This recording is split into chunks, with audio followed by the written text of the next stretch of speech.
what's up, everybody? Welcome back to another episode of Rappin with ReefBum. I'm your host, Keith Berkelhamer, and today I have the pleasure of welcoming Dmitry Tumanov. Dmitry has been keeping reef tanks for the past 10 years, and in March 2016, his 180-gallon tank was honored as Tank of the Month on reefkeeping.com. Dmitry also has a YouTube channel, is a programmer by trade, and has created Aquatic Log to help himself and other reefers log data for their aquariums and simplify reef keeping and maintenance. Dmitry lives in Toronto, Canada. Dmitry, welcome to the show, man. I think we're getting a little feedback here. Are you hearing the same thing I'm hearing? Hi, Keith. Happy to be on your show, and you coming very well to me, so I don't see any feedback from my channel, but we may need to ask. Yeah, everybody, how we sounding out there? I heard some feedback when I was doing my intro, and that kind of threw me a little bit. But if we're sounding a little, if the audio is not good, then let us know. But hey, welcome folks to the show. I see Scotty Damron is back. Thanks for tuning in, Scotty. Macy's Daddy, thanks for tuning in. JLE Reefer, thanks for tuning in and looking forward to the show tonight, Dmitry, man. Welcome to the show, and yeah. You've been a viewer on the show, and you've been a participant in terms of the chat and all that stuff, and we kind of chatted back and forth and decided to have you on the show, and I'm really psyched, man. The feeling is mutual. I remember even before I noticed the channel name itself, I always was fascinated by YouTube giving me a live feed suggestion of your tank. So I remember just clicking on it once in a while, and every single time when I'd see it, the metal halides, like this old school mentality, to me was a huge thing. So I'm a big fan. I've never kept metal halides myself. Just historically, it was something else, but the way you were doing it is like by the book. Everything is nicely laid out, all the right type of corals that I would pick, the type of fish.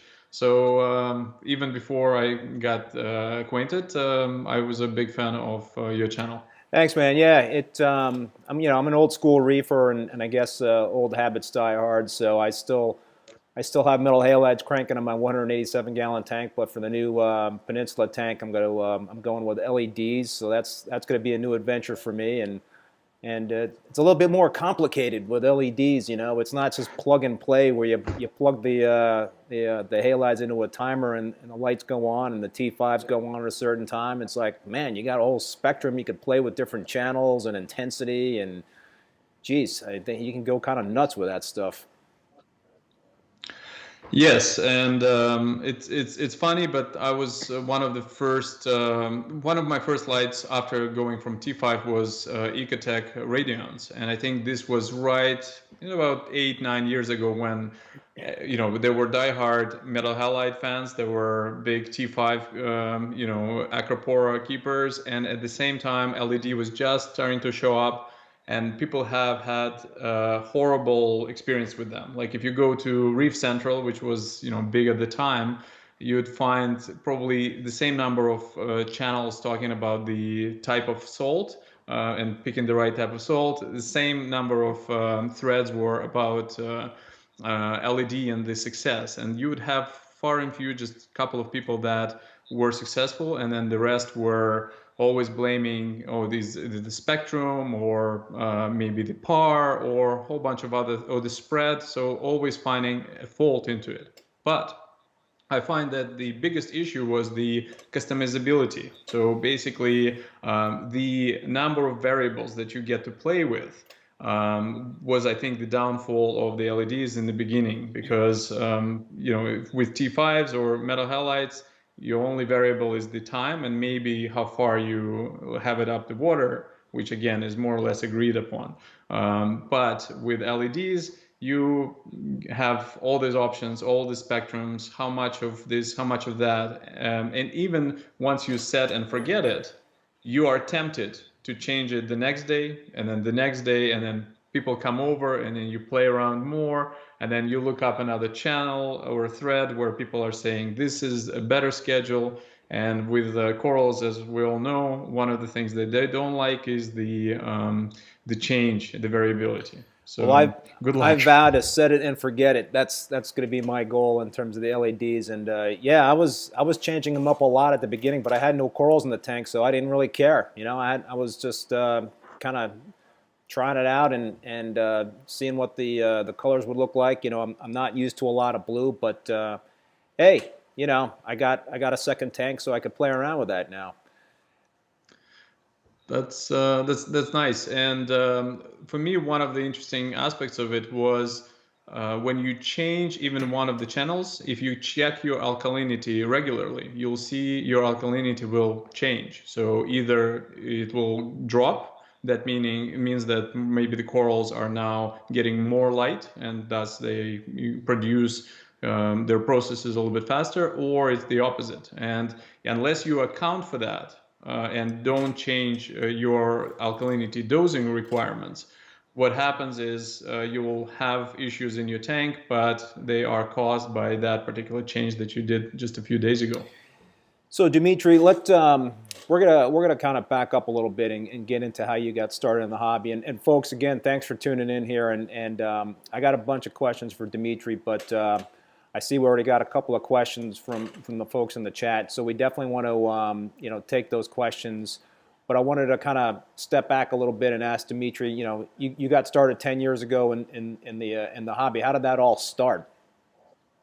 Well, 10 years ago, I started in saltwater, but since growing, I'm one of those people that at 5 or 6 years old, growing up in Russia, I didn't have a tank, but my neighbor upstairs had a beautiful freshwater tank with guppies and neons, and that was the top of the line tank that one could have, 30, 40 years ago. And what I was able to do is just pick up either some bugs or water bugs or whatever fish I could get my hands on and keep them in a jar. And sometimes they would die, and I had zero knowledge of the nitrous cycle or nitrogen cycle and whatnot. Since I came to Canada over 25 years ago, I ended up getting my first tank. Then the second tank went into African cichlids, tropical, then planted tanks, and then about 10 years ago, I've ventured into saltwater, and that was the beginning of what I've been doing to this day. So what's the reef keeping scene like in Toronto, Canada? Is there a lot of folks keeping reef tanks? Do you have a lot of you know, fish stores, local fish stores there that you can kind of go and check out what's going on? Do they carry a lot of SPS? How is it up there? It's a good question. So I can pretty much talk about Toronto, which is one of the largest cities in Canada and probably the one that has a big population of reef keepers, although Alberta in Calgary is big into it as well. But I would say that we have a chain here called Big Al's, and this is your next level after like a Pet Save or Petco or whatever shop, yeah, PetSmart that you would be going into. So they actually know what they're doing. They have a great selection of fresh water and some salt water, but you won't find like a higher end SPS corals in there. As of recently, that has changed a little bit. They stepped up their game, but they used to be that for hardcore SPS, you'd have to go into small boutique shops. And we have quite a few here in Toronto, some really reputable names. And some of the new ones are so good at importing things that they get featured on Reef Builders very regularly, such as Reef Raft, which has been around for quite some time, but also Candy Corals and Frag Box. Those are the names that actually people in North America all have heard of. Yeah, Reef Raft. You know, they reached out to me a long time ago, I think. Maybe they didn't reach out to me, but somehow a picture of my old 225-gallon tank ended up on their storefront. But where is Reef Raft located in Canada? So it's not far from me. It's about 40-minute drive. Oh, wow. We actually have a neighborhood there that houses about 6 or 7 nice reef stores all there. So basically, if you take your Saturday off and go down there, you are destined to hit probably 5 or 6 places. And I actually know what picture you're talking about because I have driven past this place very recently. So is it like walking into a candy store there for an SPS nut? I mean, does Reef Wrap? I mean, can you just blow like several $1,000 easily in that place? I would say so. Now, their history is such that they would sometimes be closed to the public. So a lot of times, it would be like a year where they are only selling wholesale. But this is the place where if you want to get like the named corals, the pink Cadillacs of the world, exactly. Like you would go in and, you probably can find a few frags that are $40, but most of them are 100, 200 and more. So depending on what's in vogue. Yeah, well, sounds pretty tempting, but I guess you better bring your paycheck when you go to that place. And then you better be able to keep it. Yeah. That's another one. Yeah. So, Dmitry, Dmitry was kind enough to shoot some video of his system and his tank, and he even shot a video of his freshwater planted tank, and we'll hopefully get a chance to talk about that. But let's take a look at that video. I also want to talk about Aqualogic, at some point in the show. But let's take a look at the video and see your system, the equipment, your tank, and that'll and then we'll come back and we'll just talk about it and find out how you like to keep reef tanks. So let me play this and we will be back.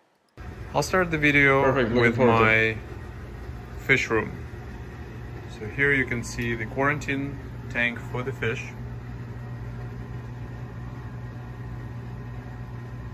Then this is the stage 1 quarantine for the corals.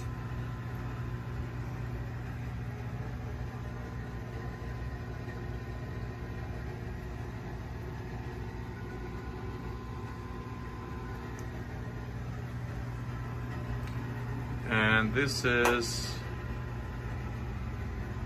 quarantine stage 2 for the corals. So everything is gonna go first into the stage 1 and then stage 2 before it's gonna hit the frag system, which has not yet been built.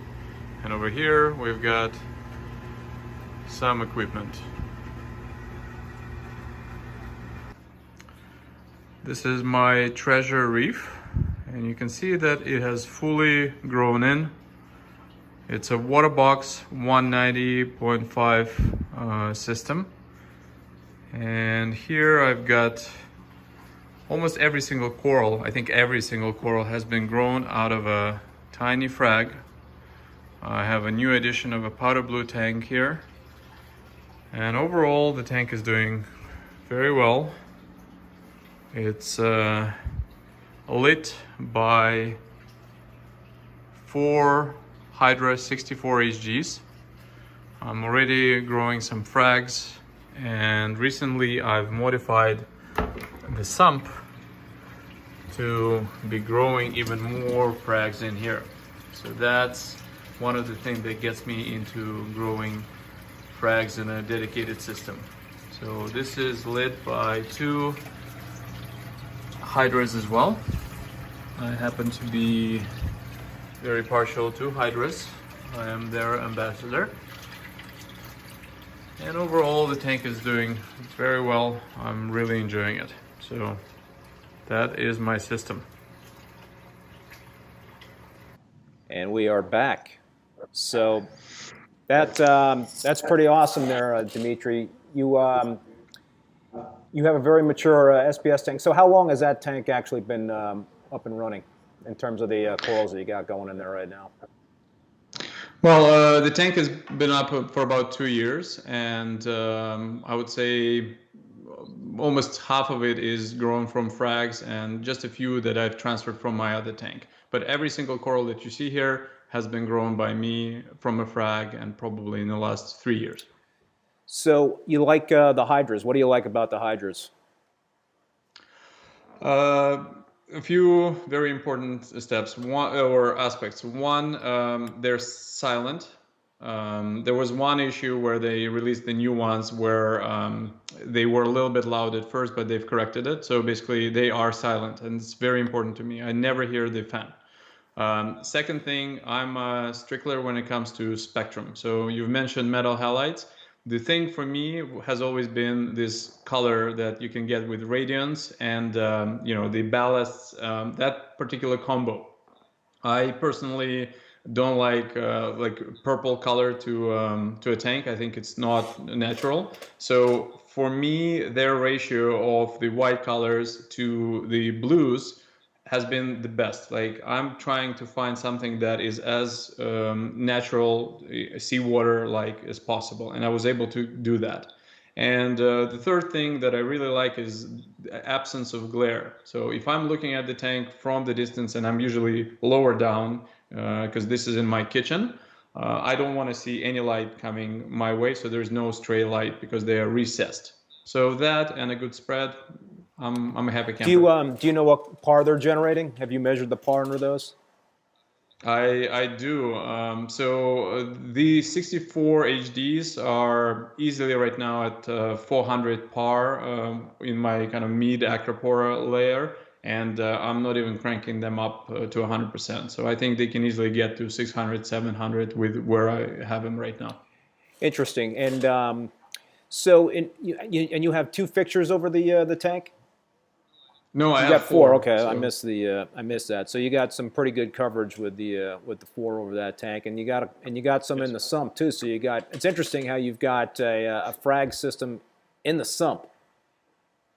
Well, technically even two frag Right. systems, because the way it's designed is I have a 64 over more shallow prolonged space, and then I got the one that is a little bit taller. I have the 32 HD, and they're running the same schedule, but I get half the par under the 32, so I can keep the Montes and LPS corals in one, and I can keep the higher end Acropora in the other one. So how many gallons is your sump overall? I mean, so the frag tanks are kind of like frag tanks within the sump, right? Yes. So in terms of overall volume in your sump, do you know what that is? Probably. So I think the tank itself, it's a 190.5 Pro tank or by water box. And I think technically it's only about 134 gallons. So I would guess the sump is about 50 gallons, give or take. And those chambers must be maybe 7 and 10 gallons respectively. What gave you the idea to put the frag tanks in the sump? Was it just basically to try to save space and not have to plumb in a separate frag tank, or did you just kind of like the fact that it was all kind of one-stop shopping down there in the sump? Well, with this hobby, I'm guilty that I always like to change things. Like, you always think that you can improve, and sometimes you go through expansion phase, and then sometimes you do go through contraction phase. So what I was doing this, I was kind of going through contraction phase, where you try to get rid of some of the stuff you no longer need and have like one place that takes care of everything. But I'm already placed an order for a extra large frag system that's coming this month, and so this is probably going to be only temporary. So will that get plumbed into the water box?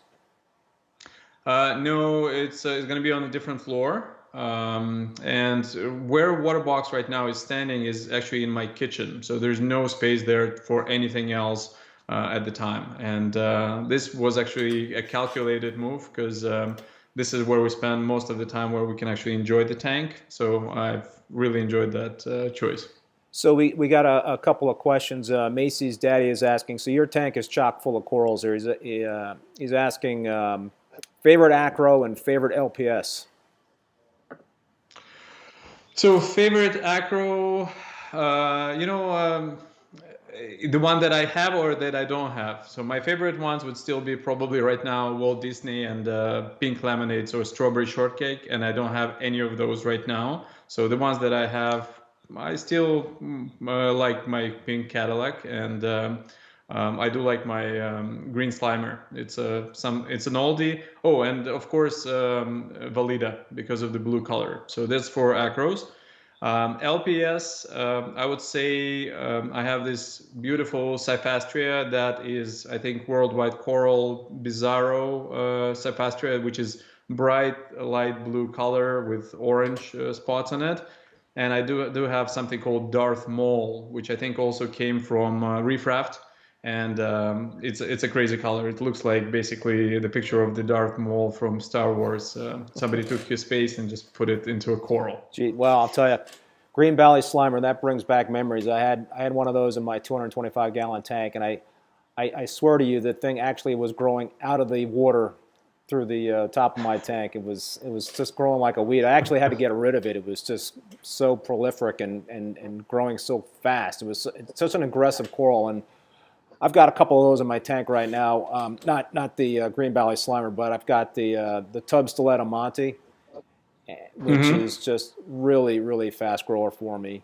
And the ATL Forest Fire Digi is another fast grower. But yeah, need to do some trimming. So let's, Dmitry, let's talk about your quarantine system. We saw that you had some quarantine tanks set up. Can you kind of explain to us how you, let's first talk about the fish quarantine. It's a great idea. And can you just kind of talk about what you did to set up that quarantine for fish, and what's your process in terms of how long fish are in quarantine before you add them to your display? So it's an excellent question, since for the longest time I never had a fish quarantine. But about a couple of months ago, I made a big on a whim mistake of actually buying a fish from the store, and this was a powder blue tank, which I've always had horrible luck with. I brought it in, the fish wouldn't eat, and it was a really nice specimen, and I figured that I would do everything that I could to basically make sure that the fish is quarantined properly so that he has a chance to actually survive. I didn't want him to die on me. So this was what instigated me getting the proper quarantine system. I actually did a lot of research. Looks like the 40 long breeders is the way to go. I overdid on the water movement, on the filtration, and did the whole piping. So you actually have Lowe's pipes in there where they can hide. There's a little bit of live rock in there. And I must say I haven't lost a single fish since then. Right now I have several fish in there, and I think going forward I'll always have one. And how long do they stay in quarantine? And do you use the medication to treat them when you put them in there? So right now they stay for about a month, give or take, sometimes a little bit shorter. I don't do any medication because I have some live rock in there, and I just don't have the time nor patience to be measuring, copper and do the Prazipro and then skimming it after. Probably if I had a brand new tank that didn't have any fish in there, I would consider doing it, because I'd be doing it one by one. But right now my fish, some of them have been with me for 5-10 years, and I know that some of them do have ick. I've never seen ick, but I have seen it break out before in ick a few years ago, so I'm sure something can still be there. Now, tell us about your quarantine for your corals, and it looked like it was specifically for SPS, but I'm assuming that you could also quarantine LPS in there if you wanted to. But what's the basic setup in terms of the quarantine for your corals? So another great question, because I never had something as profound or so advanced as what I have right now. But the way, first of all, I was inspired by looking at the Jason Fox system. I think Reef Builders did a video with him, and he basically had a stage 1, stage 2, and only then things go into a main tank. And I'm thinking that since I'm now setting up a brand new frag system, I already have some Aptasia in my current tank. So I want to make sure I do it all by the book. And my protocol is at least a month under in Coral 1 system. So basically C1, as I call it. I have a big flipper magnifying glass on top of it. It's all on my chest level, so I can actually see each coral and I can observe it. It's a very simple system. It's got a skimmer, it's got a nice Nero 5 power head, and I have actually my old 26 Hydra on top. So after 1 month here, I'm going to be moving every coral into batch 2, stage 2 system, and then monitor it there for at least another month. And only then they're going to go into one of my main systems. So what happens if you find a pest? Let's say you see an acro-eating flatworm, you know, on a coral. What's your process? I mean, do you when you bring in new frags and corals and what have you, do you pretty much snip the branch off of the plug, or do you just inspect the base of the coral in terms of where it's encrusting with a magnifying glass to see that it does not have any eggs? What's your protocol if you do find a pest?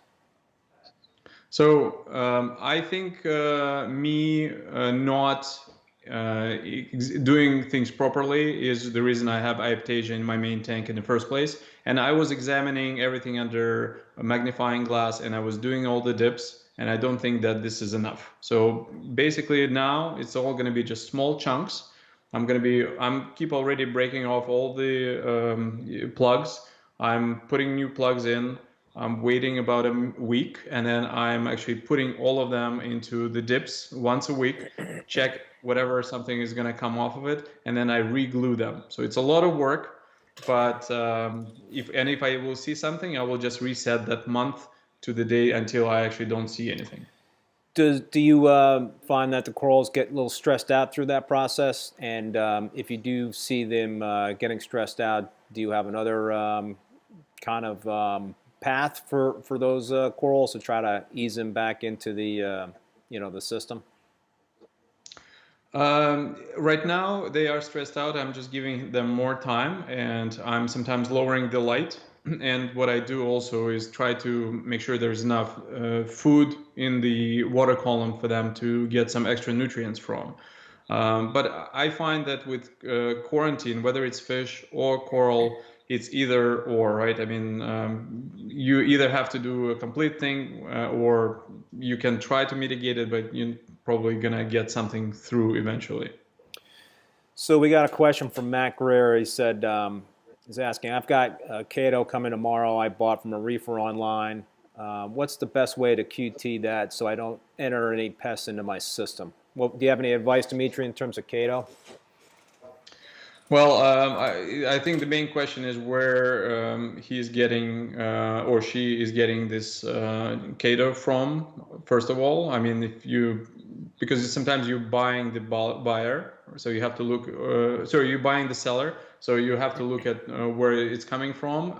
And then the only other thing is probably same thing. You can put it in a 5-gallon bucket, have some light on it, and just give it another month of just under the water to see if things are going to die out. Unfortunately, when it comes to Aptasia, that's not enough, because I actually had Aptasia on the other tank that I brought down, and I had it. I had all the live rock with no light in a big bucket, and Aptasia lived for over 6 months with no food, no light, nothing else, and nothing killed it. So Aptasia really tough. I mean, Scotty Dameron is saying the same thing. I did everything to not get Aptasia, dipping, new dry, live rock, and to no avail. I ended up with Aptasia. I mean, I have a lot of Aptasia in my overflow box, but not in my my tanks. And the way I get rid of the Aptasia in my tanks is I just have a lot of peppermint shrimp, and the peppermint shrimp take care of it. But yeah, in my overflow box, in my one of my frag tanks, I took out the shop vac a couple of weeks ago, 3 weeks ago, and I vacuumed the crap out of it. And you know what? They came back. I mean, I thought I got every last bit of them, and somehow they, one or two survived and they came back. I mean, they are just so resilient and such a tough pest. I think it is very difficult to totally rid a system of Aptasia. But I've always found that if you put a ton of peppermint shrimp, in a tank with Aptasia, that typically that's going to solve that problem. I know a lot of people use the those like filefish or copper band. Yep, or like Kalkwasser paste. Like there's a whole bunch of products out there. I haven't had a lot of luck with that stuff though. They just seem to be pretty resilient. I gave it 3 months where every 2 weeks I'd spend an hour using kalkwasser paste on all of the Aptasia in my previous frag tank. And same thing as what you're describing. I wouldn't see a single Aptasia. 2 weeks later, there's probably double of them. So I don't know what's going on, but it's very frustrating. Dmitry, let's talk about filtration in your tank there in terms of the biological, mechanical, and chemical. Let's start with like biological. Did you start that tank with dry rock and had a whole bunch of bacteria boosting bacteria products to start the process? Was there some live rock involved? Let's talk about that for a second. So this particular tank was all live rock from my previous tank. So, and even whenever I was downsizing, I would always keep my old rock and just have it circulating somewhere. So I'm a big believer in big bacteria. But for both of the quarantine tanks for the corals, I'm actually starting them fresh. And I've seen all the videos, yours as well, talking to Thang, as well as many others, where you weigh pros and cons. And I figured that I'll actually do something with dry rock and just some bacteria.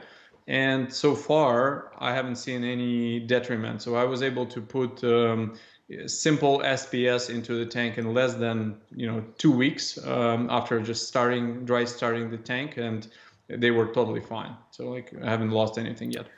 What's your philosophy in terms of starting a brand new display with dry rock versus live rock? I mean, have you ever done that in terms of starting a display with dry rock? And if so, how'd that go? I have.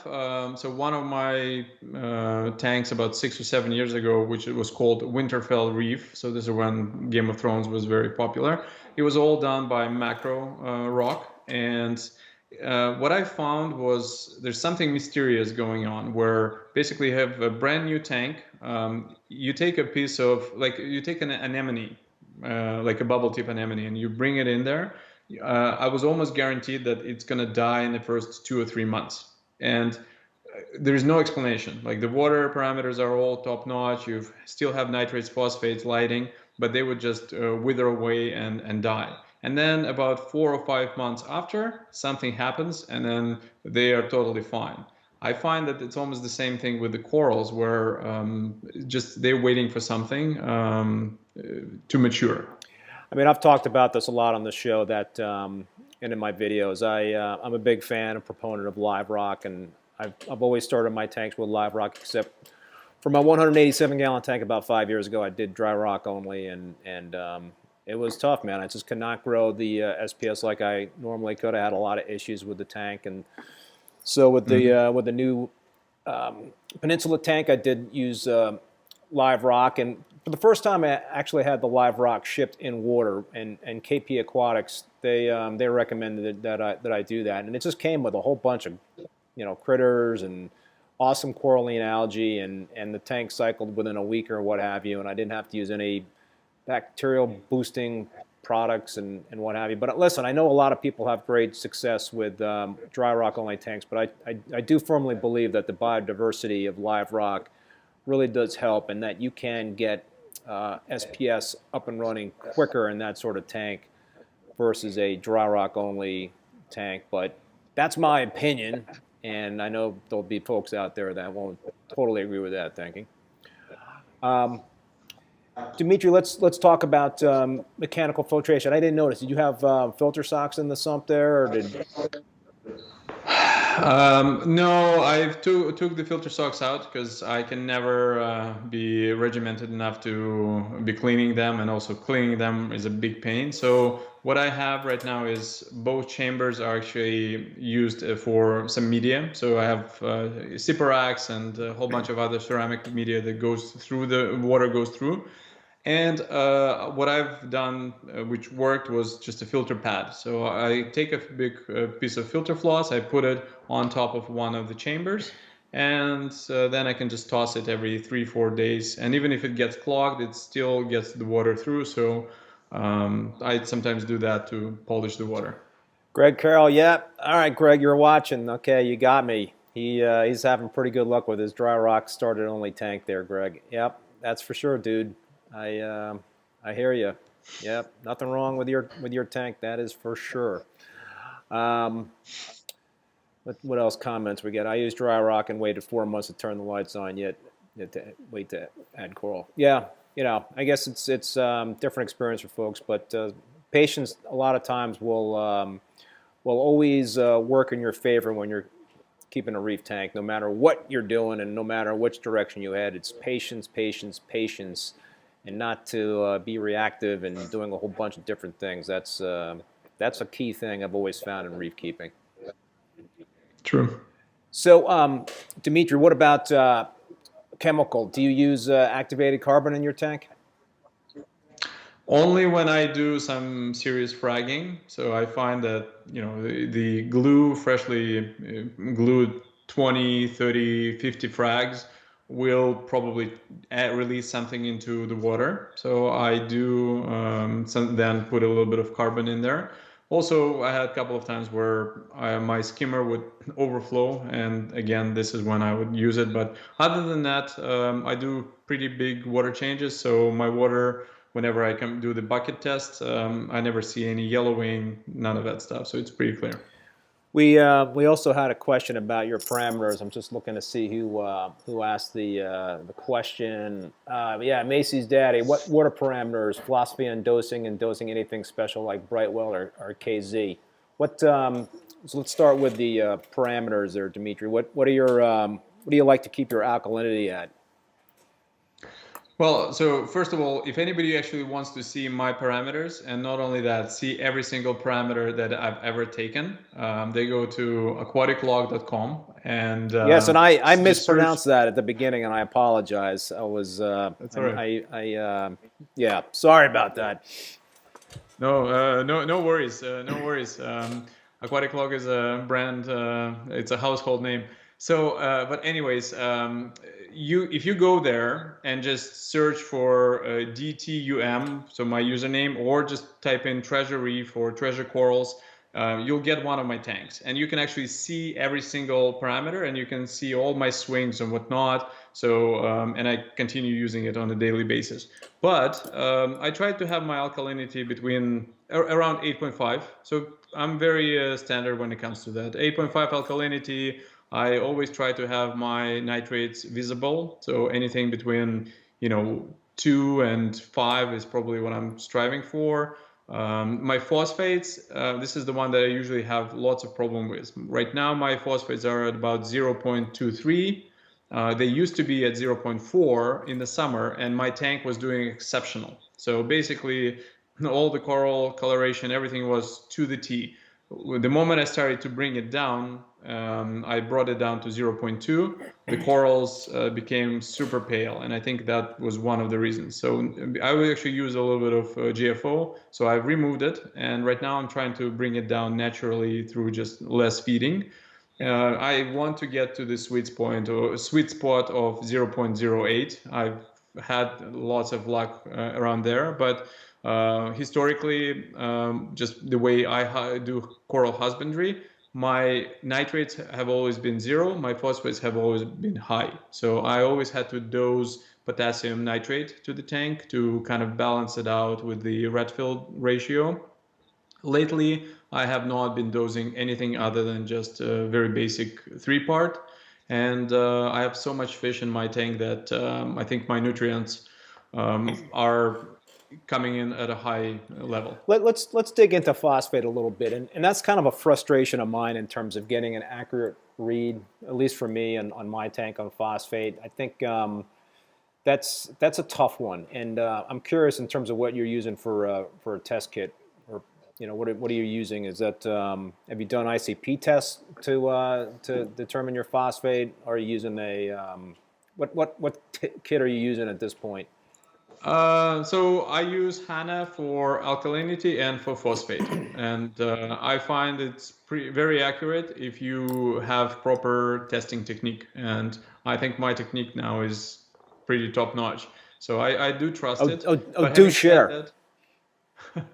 Well, I use a mini pipetter. It's a thing that takes in exactly 10 milliliters of water, so it's sharp, so I don't look just at the meniscus layer there.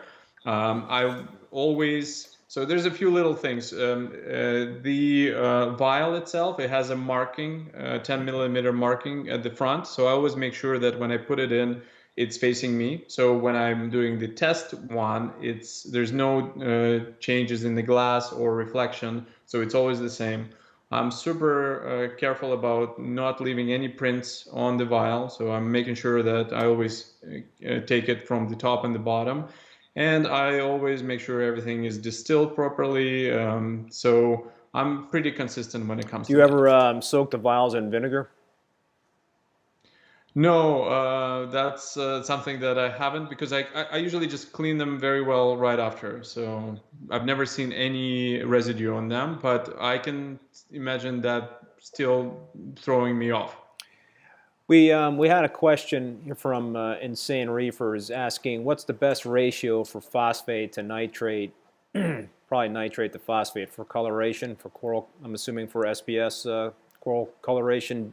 Do you find there's a certain ratio of your nitrates to phosphates that really brings out the colors in your reef? Well, my limited understanding of chemistry is that there is certain gold standards that at least we try for, and usually you could deviate from that, but that doesn't mean that. But you are at least more chances of you being successful if you're going to try to hit that 0.04 to 0.08 for phosphate, and your nitrates can be from 1 ppm to, let's say, 5 or 10. So I don't think there's anything specific there. But the ratio, I think, is important in a sense that if you have 0 of 1, then corals are not going to be able to consume any of the other. So basically, whenever I had higher phosphates, but my nitrates were 0, the moment I would dose even just a little bit of potassium nitrate, the corals would soak it in right away. In the ratio, they will lower the phosphate accordingly. And I think the ratio is 1:16, I think Redfield ratio, if I don't recall it. Yeah. The other part of that question, I think, was the supplements. And so you're dosing, you said 3 parts. You're doing calcium, alkalinity, and magnesium, I'm assuming? Is that correct? What else are you doing in terms of any coral foods or feeds, or do you use dose aminos? So I have used reefroids a fair bit, and I find that when it comes to simpler corals, LPS, gonies, they seem to all really enjoy it. But for Acropora, I find it I've never seen it do anything other than increasing my phosphate, so I have to be very careful. So I try to dose them sporadically and sparingly. Now aminos, it's a tough one. I've tried different kinds. I think I tried every single kind, and I've ran into some dinoflagellates and a whole bunch of other issues. Now causation, correlation, hard to say, but I think it's very easy to take your tank to the overdrive here. So for me, so far, I try to do it very, very sparingly, if ever. You mentioned GFO. What is that your main source in terms of nutrient export, or are you? I didn't notice any cato or what have you. You're pretty much using GFO as on an as needed basis and doing protein skimming, and that's pretty much what you're doing for nutrient export.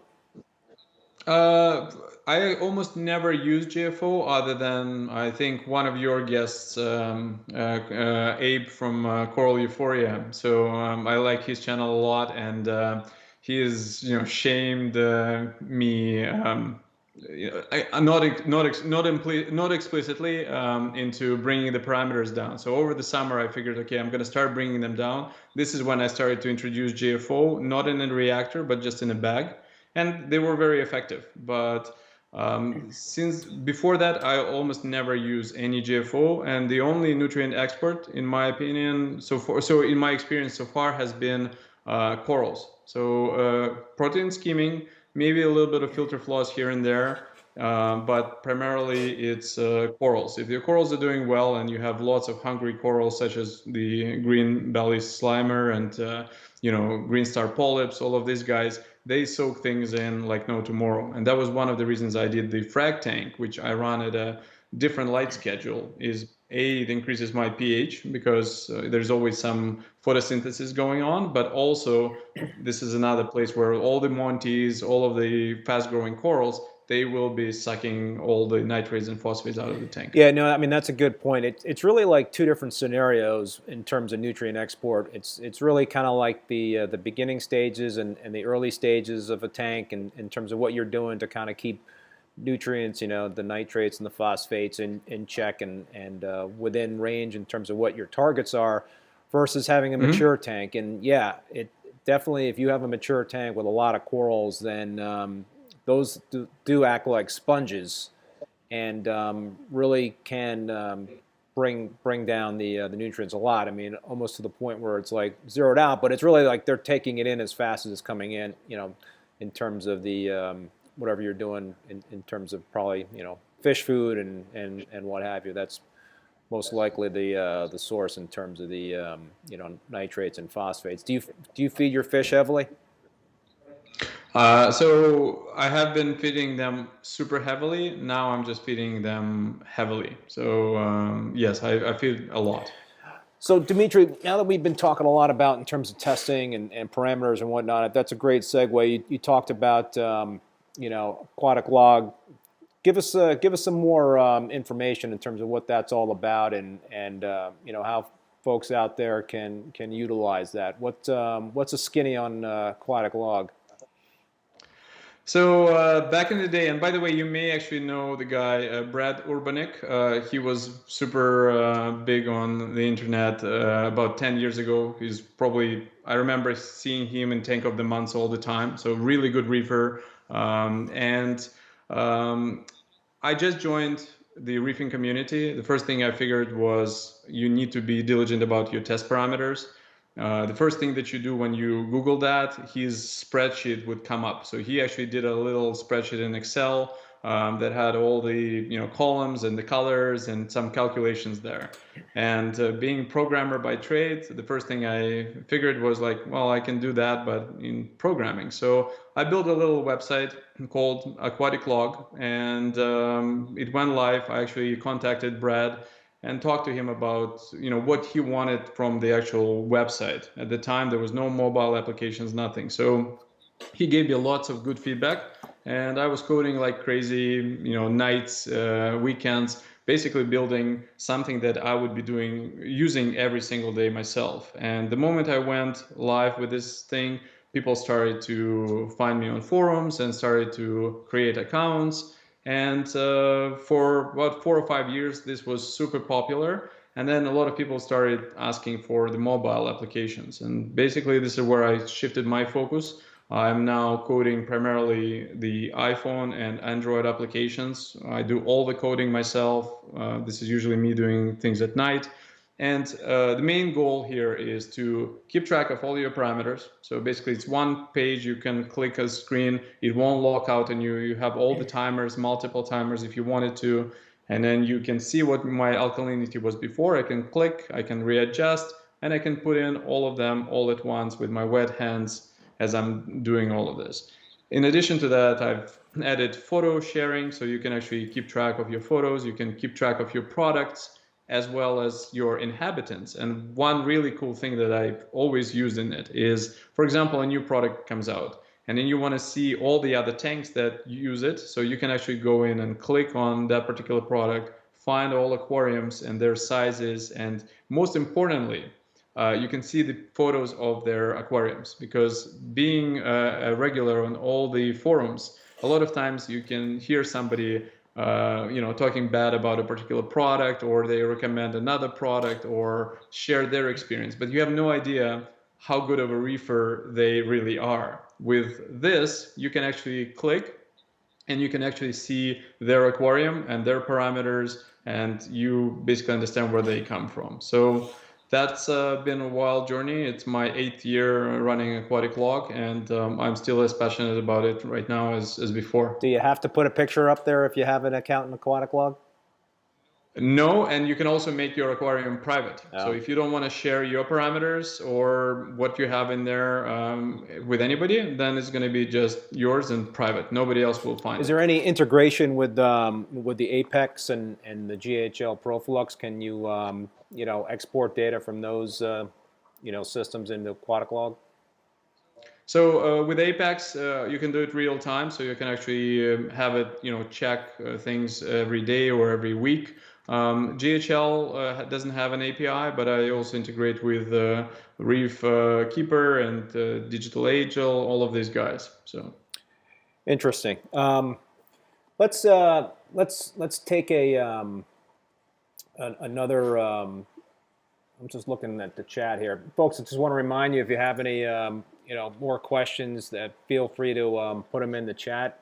Got Dmitry here for a little bit longer, but what did I want to ask you, Dmitry? The let's talk in like in generalities, and you know, and watching your YouTube channel, you're very upfront and open in terms of, you know, things that you know, go well for you, but also you talk about things that don't go well for you. So, you know, you've had some videos recently about you know, some mishaps with the tank. What mistakes have you made in the hobby, and what have you learned from them? You know, I mean, it's a journey we're on here, right?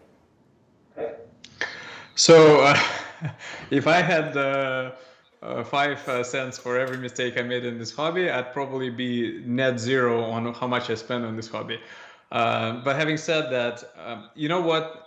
I've made a lot of mistakes. My biggest mistake, and this is not, this is about 4 or 5 years ago, when I had an amazing smaller reef. So I had a Reefer 250 Red Sea, and it was stocked with the best, my most precious SPS corals I've ever had. And by the way, we knew that we were moving. So basically, when I was downsizing from 180 gallon tank that you've you know, we've seen on the videos to something smaller, I kept only creme de la creme corals.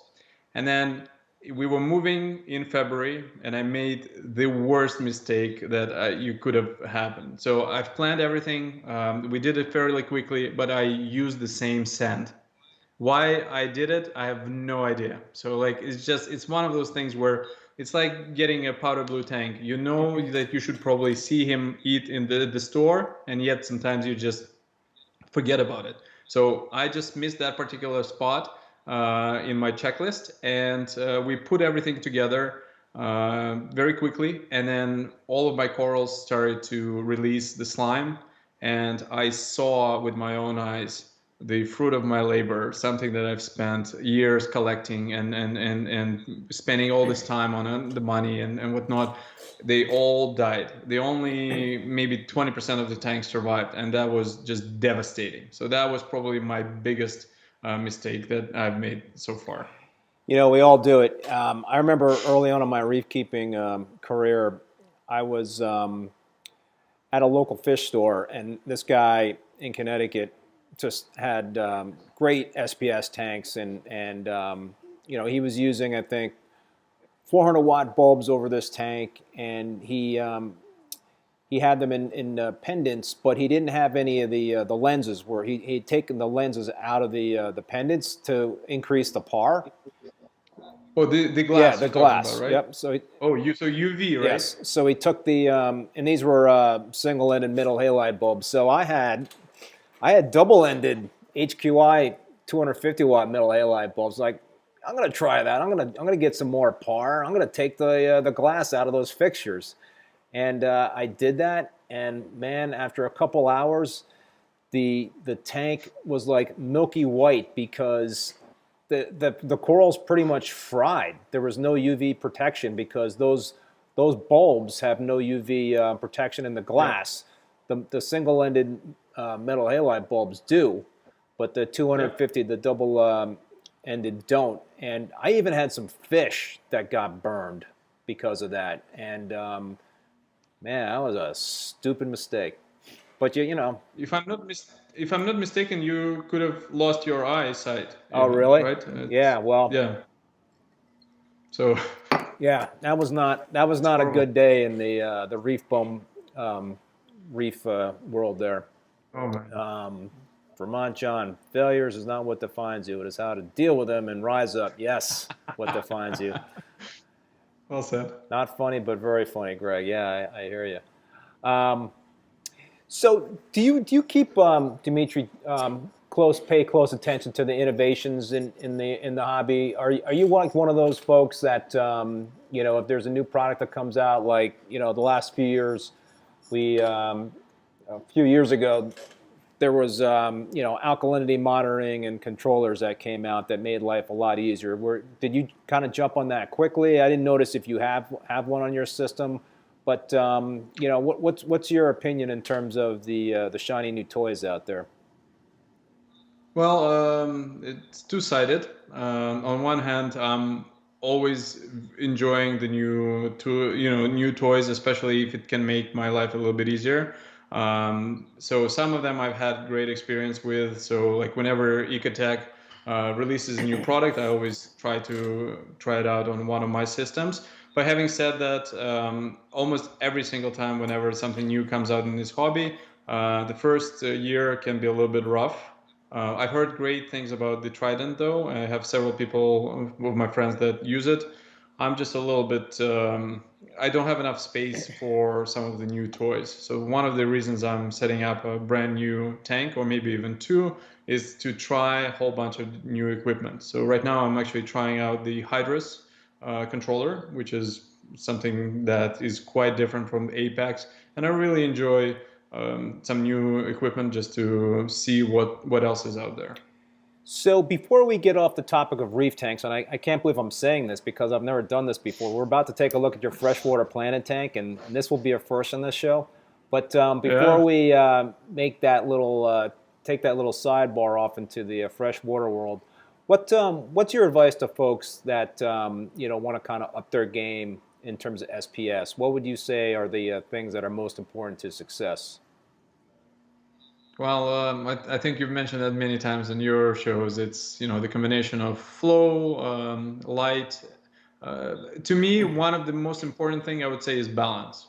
The balance between nutrients in the tank, between your alkalinity, your light spectrum, and being able to observe your corals and try to make small adjustments, maybe one at a time, and then measure it by seeing how they will react, and take your time to actually give them a chance to change it.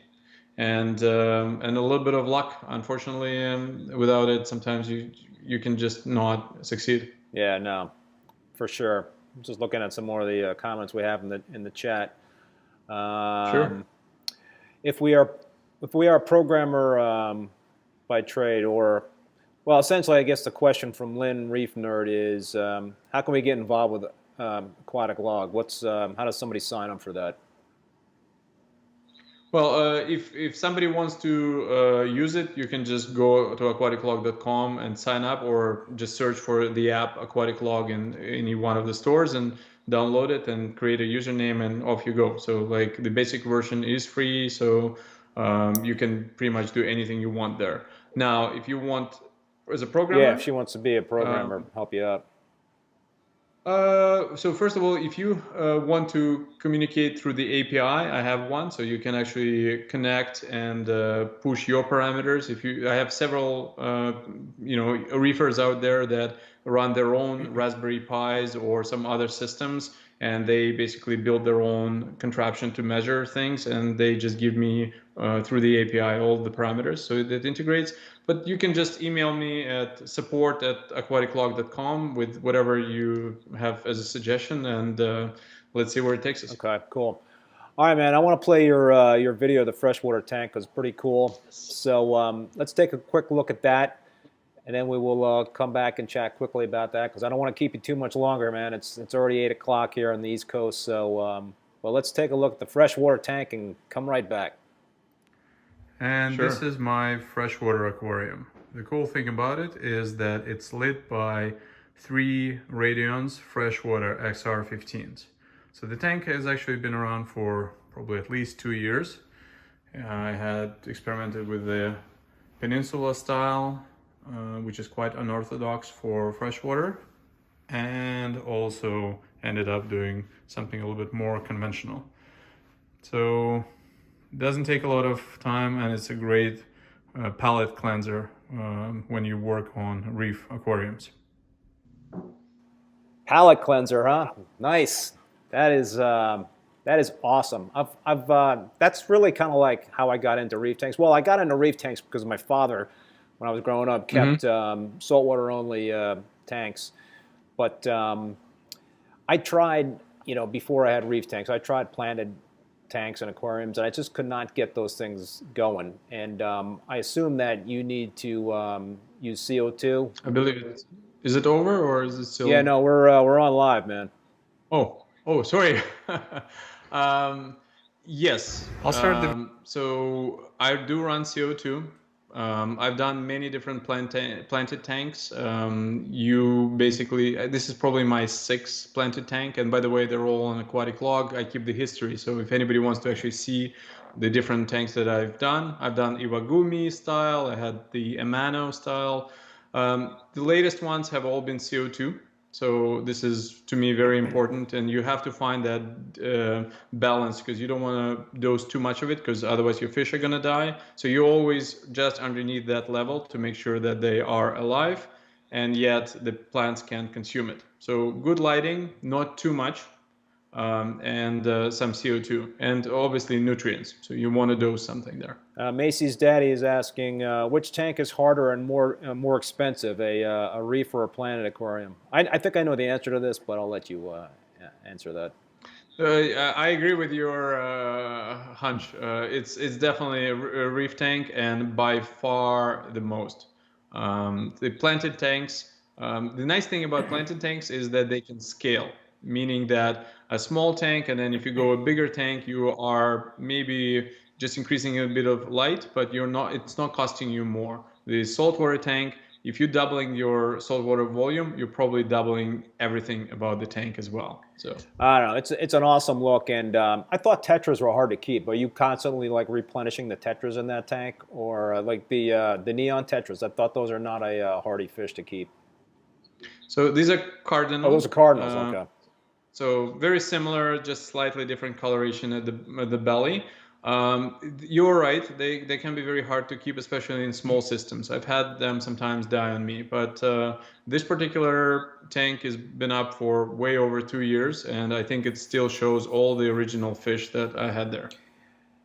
My favorite freshwater fish was our Conga tetras. Those are so cool with the long fins and all that stuff. They're big. All right, enough of this freshwater stuff. Let's transition back to reef, and just a couple of quick rapid-fire questions there for you, Dmitry. Rough crowd, yeah. So I think we already talked about what your favorite SPS coral is. Your favorite SPS is a coral you do not have, right? Right, currently? Not well. I just happen not to have it, but I like a variety of colors. I like vibrant colors, and I have a passion for certain growth patterns. So it just has to hit from that perspective. Favorite LPS? Like I said, it was like the worldwide corals, Cephastria. Again, something bright and lots of different colors in it. Simple. Do you have a dream tank, or do you already have a dream tank in mind in the future, or do you already have your dream tank? Oh God. What would that look like? I probably at least 3-4 tanks away from my dream tank, and I think I've always been. But it's probably going to be at least 300 to 400 gallons minimum. Maybe hole in the wall kind of thing. With my dream has always been a good fish room. So basically, have a dedicated room right next to the tank that can do all the servicing, all the extra tanks plugged in and whatnot. So to me, half of the tank is what powers it and how easy it is to maintain it. And my dream tank would be one day a big wall painting, and then a big room behind it with all the proper equipment, the table, lights, water that I can wash everything. So this would be my dream tank. Yeah, it's tough because, you know, the bigger the tank, the more expensive it's going to be, you know, just because it's more livestock you're going to be putting in there, or it's going to be more equipment. Sure. It's just going to be more involved. But yeah, that's always kind of like kept me really from never going above 225 gallons. I feel like that's a good size for me. And I mean, for me, a dream tank, yeah, it would be awesome. But if I had unlimited funds, yeah, I'd go nuts. So True, but you make some of it back by selling corals, though, right? yeah, you know, got to make a living. Yeah. So. Vermont John is asking a question that we were talking about. You actually made a funny comment about this. He's like, "What is that contraption behind Dmitry? Is that a torture device?" Well, one of my other passions is yoga. So I teach yoga out of this room online, and basically this is just some calisthenics equipment that I use. But I like your thought process. Greg Carroll, can't wait until my daughter moves out. Her room backs up to my tank. Oh, he's got plans already. Jeez. Yes, that's the move. Well, Dmitry, man, we're going to wrap it up. Any final thoughts you want to share with the folks out there? Well, listen, I'm very honored to be on your show. I'm looking forward to having you on my show so I can actually go deep on your husbandry and how you do biological and mechanical filtration and whatnot. So having said that, big fan. I really like your viewers. I think you have really good people in your comments and people that follow you. So I do have my YouTube channel, so feel free to look me up, and Treasure Reef, you can look me up there, and looking forward to more of your videos, Keith. So thank you. Thanks, Dmitry, man. Again, thank you so much for being a guest and taking the time. Really enjoyed talking Reef with you. So for sure, everybody, thanks again for tuning in. And Dmitry's right. I've got some awesome viewers out there. Everybody's very engaged and asking great questions. I really appreciate you you following along on this journey. So thank you. So my next show is going to be next Thursday, December 17th, and I'm going to be interviewing the interviewer. I've got Devin from Reef Dudes that's going to be on my show. So it should be another great show. Hope everybody will tune in. That'll be December 17th at 7 p.m. Eastern Standard Time. I've got Devin. Anyway, everybody, thanks again.